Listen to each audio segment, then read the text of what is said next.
질책 경고한 이낙연 총리. 그런데 이 질책을 짜증이라는 식약처장 얘기를 지금부터 해보겠습니다. 식약처가 동네복 신세입니다. 살충제 계란에 의해서 이번에는 발암물질 생리대 논란까지 정말 뜨겁습니다. 노 변호사님. 네. 이제는 계란보다 오히려 이 생리대 관련 문의가 더 식약처에 들어온다는 얘기가 있습니다. 근데 이건 정말 심각한 문제인 게 네. 얼마 전에 그 깔창 생리대라고 해서 여고생들이 네. 돈이 없어서 생리대를 막 여러 번 이상한 방식으로 사용했다 이런 얘기 나오지 않았습니까? 그런데 생리대라고 하는 거는 이제 남성분들은 잘 모르시겠지만은 여성분들의 가장 밀접한 부위에 그 장시간 착용을 계속해서 할 수밖에 없는 그런 제품인데 그 제품에서 그 휘발성 물질, 발암 물질인 휘발성 물질이 사실 거의 모든 생리대 제품에서 다 나왔다는 거예요. 근데 문제는 그 네. 제품의 허용 기준치가 무엇인지에 대해서까지 제대로 지금 밝혀진 게 없었다라고 하는 것이고 모든 제품에서 나왔는데 그중에서 특히 가장 많이 팔리는 10개 제품에서는 사실 다 많이 나왔고 특히 그중에서 지금 문제가 되고 있는 깨끗한 나라라고 하는 회사에서 만든 그 제품 같은 경우에는 사실 수많은 사람들이 많이 사용하고 있는 것이어서 그렇죠. 이번 같은 경우에는 사실 정말 심각하게 이 사건을 좀 처리를 해줬으면 좋겠는데 하필이면 이제 계란에 대해서 제대로 좀 처리를 못했다고 질책받고 있는 우리 또 식약처장님께서 또 제대로 응대를 못하는 것 같아서 지금 사실 좀 걱정이 많이 되고 있습니다. 네, 발암물질 생리대에서 아직 잘 모르시는 분들도 계셔서요. 실제로 해당 제품을 쓴 소비자가 어떤 변화를 느꼈는지 그 목소리 한번 듣고 오겠습니다. 저도 개인적으로 느끼고는 있었어요. 부정초열보다는 많이 양이 멈췄다고. 좋은 방향 쓴 것 같아요. 개인적으로 나이가 많이 들어서 주나 보다 했어요. 몇 개월 전부터 그 쓰는 사람들이 그런 말을 하길래 사람들이 말은 많은 걸 알고 있었는데 그거 듣고는 이제 안 사죠. 그러니까 그런 말씀 많이 하시더라고요. 계란은 문제가 있으면 차라리 다른 걸로 좀 대체를 할 텐데 생리대 같은 경우에는 무조건 써야 되는 거잖아요. 근데 이 인터뷰를 들어봐도 좀 부작용이 굉장히 심각한 것 같아요, 지금. 그러니까 계란 같은 경우에는 안 네. 먹으면 되고 먹어서 문제가 생기면 병원에 가서 곧바로 외부에 알릴 수가 있어요. 근데 그렇죠. 생리대 같은 경우에는 이게 정말 생리대 문제인지 나의 개인적인 문제인지 자기 자신도 헷갈릴 뿐더러 이걸 누구한테 말하겠습니까? 여성분들이 특히 이제 청소년 같은 경우에는 이게 제대로 된 것인지 아닌지 확인할 수 있는 방법도 없고요. 특히 그렇죠. 뭐 나이 든 여성분들 같은 경우라면 내가 이게 나이가 들어서 뭔가 변화가 돼서 내 호르몬 때문에 문제가 생기는 건가? 그러니까 그 원인을 제대로 파악을 못한다라는 게 문제가 있고요. 그다음에 중요한 거는 안 먹을 수 있는 것하고 달리 이거는 안 쓸 수가 없다는 거죠. 지금 말씀하신 것처럼 생리대 안 쓰는 여성분이 어디 있겠습니까? 그러니까 이런 것에 대해서 특히 제가 확인한 바에 의해도 혹은 지금 여기 그 발표에 나온 거에만 보더라도 모든 생리대에서 모든 종류의 그 휘발성 그 물질이 계속해서 나왔다는 거예요. 네. 그렇다면 이것이 어느 정도의 그 양이 나왔을 때 어떤 식의 몸에 작용을 해서 어떤 식으로 문제가 있는지 이걸 피하기 위해서 어떻게 하면 되는 것인지 등을 정확히 밝혀서 알려줘야 되죠. 예. 그다음에 우리가 그거 말고 다른 걸 쓸 수 있는 게 있는지 대체품이 있는지를 확인해서 알려줘야 되죠. 그런데 지금 현재 말씀하신 것과 같이 대체품이 없다는 게 사실 또 하나의 문제점인 것이죠. 네. 왜냐하면 대체품도 그렇고 국제 기준도 좀 없다면서요. 예, 그러니까 국제 기준도 없고 아까 말씀드린 것처럼 시민단체랑 강원대가 조사를 했는데 모두 나왔는데 실질적으로 어느 정도 기준까지가 허용치인지 허용치가 아닌지를 모른다는 것이고 식약처에서 얘기하고 있는 것 중에 제가 더 이상했던 것은 이게 정말 얼마나 유해한지를 확인하려면 1년이 걸린다 이런 얘기를 하고 있는 거예요. 1년이요? 네. 네. 근데 이게 그 휘발성 유기화합물의 위험성에 관해서는 그동안 많이 얘기가 돼 왔어요. 그러니까 가장 아마 잘 알고 계시는 게 세집증후군이라고 하는 겁니다. 세집증후군이 발생한 가장 큰 원인 중에 하나가 톨루엔이라든가 포름알데히드 같은 그런 휘발성 유기화합물 때문이었거든요. 근데 그렇기 때문에 그런 화합물이 어떤 위험성을 갖고 있다. 발암물질이 이라든가 아니면은 알레르기를 일으킨다거나 하는 것들은 검증이 어느 정도 됐는데 그 중에서 어떤 거를 최소한 어떻게 사용해야 되느냐에 대한 기준조차가 아예 없었다는 거예요. 예. 그러니까 국제적으로는 검증은 됐는데 국제 기준은 일단 딱 정해진 기준은 없고 우리 국내에도 식약처가 마땅히 정한 기준도 없었기 때문에 검사 방법조차도 없어서 이전에는 그냥 이렇게 생리대를 만들면은 제가 볼 땐 뭘 검사했는지 잘 모르겠는데 그냥 물리적인 검사만 하고 말았던 거 아닌가 또 싶어요. 그러니까 이런 화합물질에 대한 이 검사 기준을 만들어가지고 하지 않으니까 그냥 다 적합 판정을 내려버린 거죠. 그리고 올해 10월에는 뭐 이런 휘발성 유기화합물에 대한 검사를 추가해서 한번 해보겠다고는 하는데 그것도 역시 마찬가지로 더 심각한 문제는 여성들의 인체에 구체적으로 어떻게 영향을 미쳤는가까지 완전히 다 조사를 하기 위해서는 굉장히 오랜 시간이 걸리고 1년 이상이 걸릴 거라는 얘기까지 나오고 있어서 이 여성들의 생리대 불안은 계속 앞으로 될 수밖에 없는 상황일 것 같습니다. 그러니까 지금 네. 살충제 계란도 문제인데 이것보다 지금 이 해당 제품 생리대에 대해서 문의하는 식약처에 문의하는 전화가 더 많다고 하니까요. 당연히 어제 이 예결위에 참석한 류영진 식약처장에게도 이 질문이 쏟아졌습니다. 답변 한번 들어보실까요? 지금 여성들이 그리고 국민들이 인터넷에서 그렇게 문제 제기를 하고 있는 것입니다. 어느 부분에서 발생한 것인지 알고 있습니까? 구체적으로 답을 해야 됩니까? TBOC가 뭡니까? 휘발성 물질 그 부분은 제가 아직 보고를 못 받았고요. 예. 죄송합니다만 그게 오늘 내일 일어난 일이라서 좀 다들 네. 정말 분통을 터뜨리셨을 것 같아요. 계란도 친환경 마크가 있어서 먹었더니 오히려 살충제가 들어갔다고 하고 생리대도 물어봤더니 지금 식약처장이라는 사람이 제가 답을 해야 됩니까? 이게 말이 되는 말인가요? 두 가지 같아요. 네. 일단은 약간 준비를 많이 안 해서 왔다는 느낌이 들고 또 한 가지는 본래 장관이라든지 부서장이 국회에 답변 갈 때는 질의문답을 다 준비를 해주거든요. 그렇죠. 밑에 직원들이 저희도 제도 국방부 있을 때 뭐 100개 질문을 준비해서 다 외우게 하는데 최소한 몰라더라도 외워야 될 거 아니에요. 그걸 모르고 간다는 게 말이 안 되는데 예상 질문 같은 걸 좀 다 봤죠. 그거 안 받고 어떻게 갑니까? 그리고 예상 질문이 분명히 이거는 예상이 될 수 있는 제가 봐도 되는 상위 질문인데 검색을 계속 오르락 내리락 이걸 모른다는 게 말이 안 되는. 그럼 결국은 이 유영진 처장의 문제도 있지만 식약처에서 밑에 좀 잘 안 도와주고 있는 이런 부분도 있기 때문에 조직 장악력도 떨어지고 이게 좀 너무 궁극적으로는 전반적으로 문제가 좀 된다고 우리 생각이 좀 듭니다. 류영진 처장 얘기를 하나 더 짚어볼게요. 왜냐하면 아까 이 위해성 이 생리대 논란에 대해서도 본인은 잘 모른다고 했지만 이 문제에 대해서도 답을 글쎄 총리의 발언을 짜증이라고 표현했습니다. 그 목소리 한번 듣고 오겠습니다. 국무회의 석상에서 동시분부하고 식약처가 이렇게 발표를 하는데 다시 변동이 되고 하니 국무총리께서 좀 짜증을 내셔서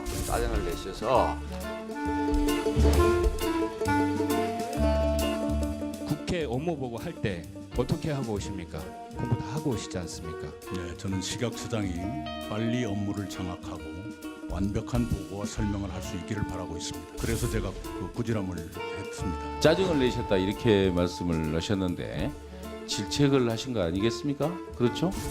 예. 그래서 오해에서 비롯된 것이다. 이렇게 말씀을 하시. 오죽 당황했으면 여당 의원까지 정정을 나서서 해줄까 이런 생각이 들었거든요.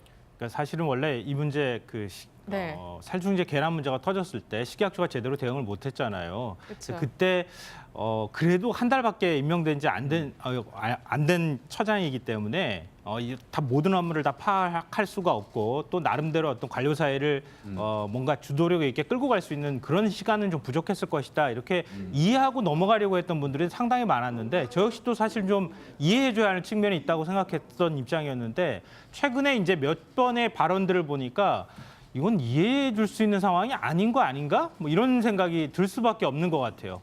그러니까 방금 전에 말씀하셨던 것처럼 기본적인 태도인 것 같아요. 태도에 관한 문제. 어떤 사람을 평가할 때는 그 사람의 말도 중요하지만 태도도 중요한데요. 지금 저렇게 국회의원들이 질의한다고 하면은 미리 준비해서 성실하게 거기에 대해서 답변할 의무가 있고 또 거기에 대해서 얘기를 해줘야 되는 거거든요. 근데 생리대 문제 같은 경우에 여성들이 굉장히 예민해한다는 것을 뻔히 알고 있는데도 불구하고 제대로 된 보고 하나 받지 못하고 와서 저렇게 뻔뻔하고 떳떳하게 얘기한다? 좀 이해하지 못하겠고요. 그리고 이낙연 국무총리한테 이 국무총리가 짜증냈나요? 제가 알기로는 꾸중을 한 것으로 알고 있거든요. 그러면 그 내용을 본인 스스로는 짜증으로 받아들였으면은 국무총리의 말을 그냥 짜증으로 이해하고 넘어갔다는 거 아니겠어요? 꾸중으로 받아들였으면 이거 빨리 고쳐서 내가 이렇게 해야 되겠다 이렇게 생각했을 텐데 네. 그런 의식 자체가 없었다고 하는 것은 앞으로 식약처장으로서 제대로 직을 유지할 수 있을지 굉장히 좀 의심스러운 대목인 것 같습니다. 류영진 이 식약처장의 잦은 말실수 여당에게도 외면을 받고 있는데요. 이런 거 쭉 보니까 지난 정부의 이 인물이 떠오릅니다. 화면 만나보시죠. 제가 그것까지는 지금 잘 모르겠습니다. 수사는 전혀 모르십니까? 네, 수사는 이거 아니 큰일 전혀 났네. 모르는 건 아니고요. 큰일 났네, 큰일 났어. 그 뒤에 쪽지 준 분 누구예요? 아니 이런 일이 다 있나요? 박근혜 대통령께서 왜 해양수산부 장관 역할을 맡겼다고 생각하는지 한번 말씀해 주세요. 내 맡겨는 그건 저기 어패류 지금 뭐가 있는지 잘 모르시잖아 지금. 아니 그러니까 비밀리스트로 파악을 해야 제가 말씀을 드리죠. 아예 문제 많이 삼으시라고 그러세요. 길에 지나가면 많이 알아보시더라고요.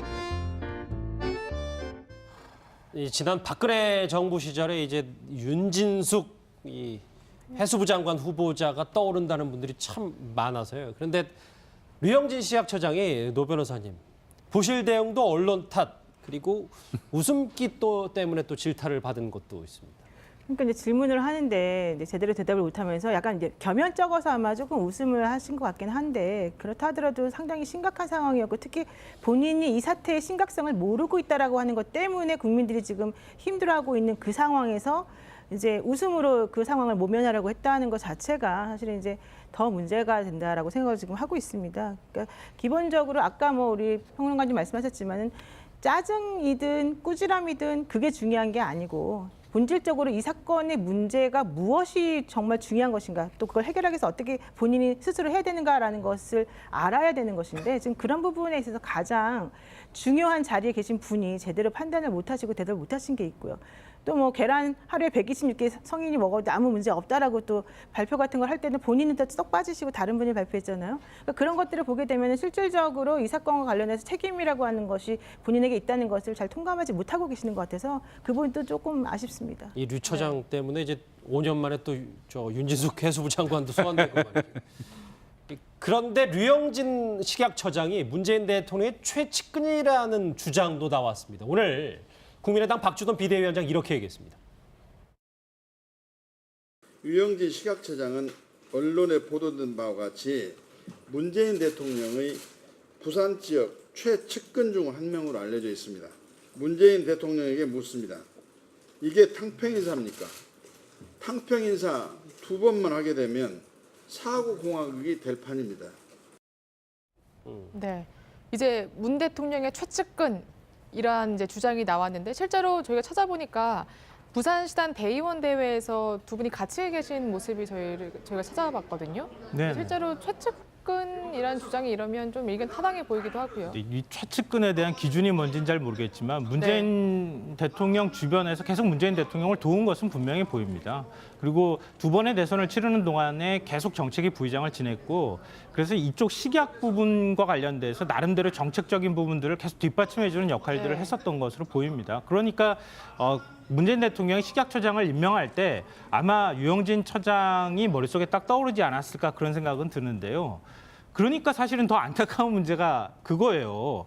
대통령이 그 사람이 참 적합한 사람이다라고 생각했는데 그 사람이 막상 일하는 거 보니까 엉망이더라. 이렇게 하면 이건 결국 대통령한테 누를 끼치는 게 되는 거잖아요. 그러니까 이런 모습들을 아마 스스로가 좀 인지를 하고 있는지 인식하고 있는지 잘 모르겠고 유영진 처장이 국민들이 굉장히 심각해하고 있는 상황에 대해서 너무 쉽게 생각하고 있는 거 아닌가 싶은 생각이 들고요. 좀 책임감 있게 대통령한테 누를 끼치지 않는 방향으로 앞으로는 보여줘야 될 것 같고 이게 지금 거의 여론이라고 하는 게요. 우리가 어느 임계점까지 딱 올라가고 난 다음에 그 다음에는 그냥 터져버리는 거거든요. 그러니까 지금 거의 국민들이 식품 안전부터 시작해가지고 생리대 문제까지 굉장히 불만들이 많이 고조돼 있는 상황이에요. 근데 이런 상황에서 식약처장까지 저렇게 우왕좌왕하는 모습들 보이고 제대로 하는 모습들 못 보이게 되면은 결국은 식약처장을 그만두는 상황까지 가게 되거나 아니면 그것도 모자라서 더 많은 사람들이 책임져야 하는 문제까지도 갈 수 있습니다. 그러니까 그런 것들을 좀 명확하게 인식을 좀 했으면 좋겠습니다. 일단 청와대는 해임 요구를 일축하고 있는데요. 이 류영진 식약처장 이 경질로는 점점 커질 수 있을 것 같습니다. 모든 제품에서 나왔는데 그중에서 특히 가장 많이 팔리는 10개 제품에서는 사실 다 많이 나왔고 특히 그중에서 지금 문제가 되고 있는 뭐 깨끗한 나라라고 하는 회사에서 만든 그 제품 같은 경우에는 사실 수많은 사람들이 많이 사용하고 있는 것이어서 이번 같은 경우에는 사실 정말 심각하게 이 사건을 좀 처리를 해줬으면 좋겠는데 하필이면 이제 계란에 대해서 제대로 좀 처리를 못했다고 질책받고 있는 우리 또 식약처장님께서 또 제대로 또 응대를 못하는 것 같아서 지금 사실 좀 걱정이 많이 되고 있습니다. 네, 발암물질 생리대에서 아직 잘 모르시는 분들도 계셔서요. 실제로 해당 제품을 쓴 소비자가 어떤 변화를 느꼈는지 그 목소리 한번 듣고 오겠습니다. 저도 개인적으로 느끼고는 있었어요. 부정초열보다는 많이 양이 멈췄다고. 좀 다녔던 것 같아요. 개인적으로 나이가 많이 들어서 주나 보다 했어요. 몇 개월 전부터 그 쓰는 사람들이 그런 말을 하길래 사람들이 말은 많은 걸 알고 있었는데 그거 듣고는 이제 안 사죠. 그래서 모든 종류의 그 휘발성 그 물질이 계속해서 나왔다는 거예요. 네. 그렇다면 이것이 어느 정도의 그 양이 나왔을 때 어떤 식의 몸에 작용을 해서 어떤 식으로 문제가 있는지 이걸 피하기 위해서는 어떻게 하면 되는 것인지 등을 정확히 밝혀서 알려줘야 되죠. 예. 그다음에 우리가 그거 말고 다른 걸 쓸 수 있는 게 있는지 대체품이 있는지를 확인해서 알려줘야 되죠. 그런데 지금 현재 말씀하신 것과 같이 대체품이 없다는 게 사실 또 하나의 문제점인 것이죠. 네. 왜냐하면 대체품도 그렇고 국제 기준도 좀 없다면서요.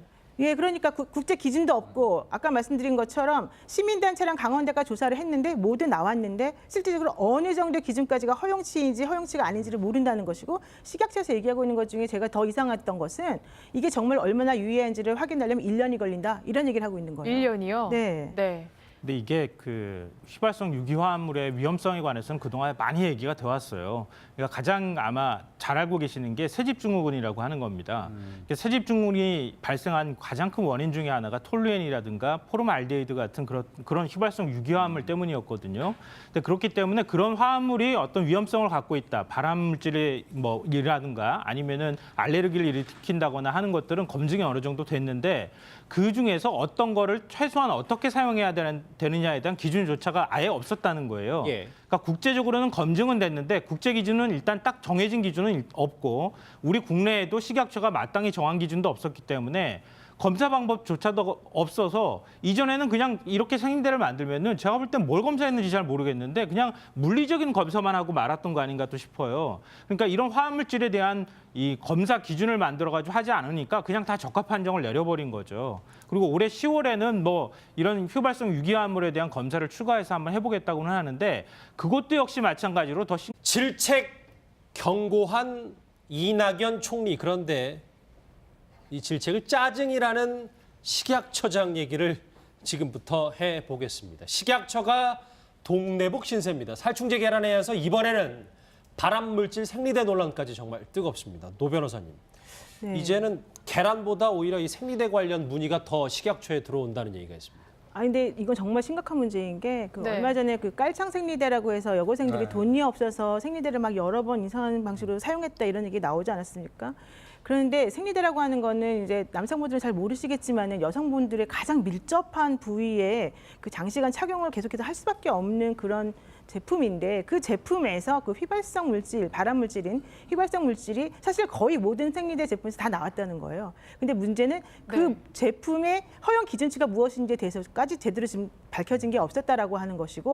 그러니까 그런 말씀 많이 하시더라고요. 계란은 문제가 있으면 차라리 다른 걸로 좀 대체를 할 텐데 생리대 같은 경우에는 무조건 써야 되는 거잖아요. 근데 이 인터뷰를 들어봐도 좀 부작용이 굉장히 심각한 것 같아요, 지금. 그러니까 계란 같은 경우에는 안 먹으면 되고 먹어서 문제가 생기면 병원에 가서 곧바로 외부에 알릴 수가 있어요. 근데 그렇죠. 생리대 같은 경우에는 이게 정말 생리대 문제인지 나의 개인적인 문제인지 자기 자신도 헷갈릴 뿐더러 이걸 누구한테 말하겠습니까? 여성분들이 특히 이제 청소년 같은 경우에는 이게 제대로 된 것인지 아닌지 확인할 수 있는 방법도 없고요. 특히 뭐 나이 든 여성분들 같은 경우라면 내가 이게 나이가 들어서 뭔가 변화가 돼서 내 호르몬 때문에 문제가 생기는 건가? 그러니까 그 원인을 제대로 파악을 못한다라는 게 문제가 있고요. 그다음에 중요한 거는 안 먹을 수 있는 것하고 달리 이거는 안 쓸 수가 없다는 거죠. 지금 말씀하신 것처럼 생리대 안 쓰는 여성분이 어디 있겠습니까? 이런 것에 대해서 특히 제가 확인한 바에 의해도 혹은 지금 여기 그 발표에 나온 거에만 보더라도 모든 생리대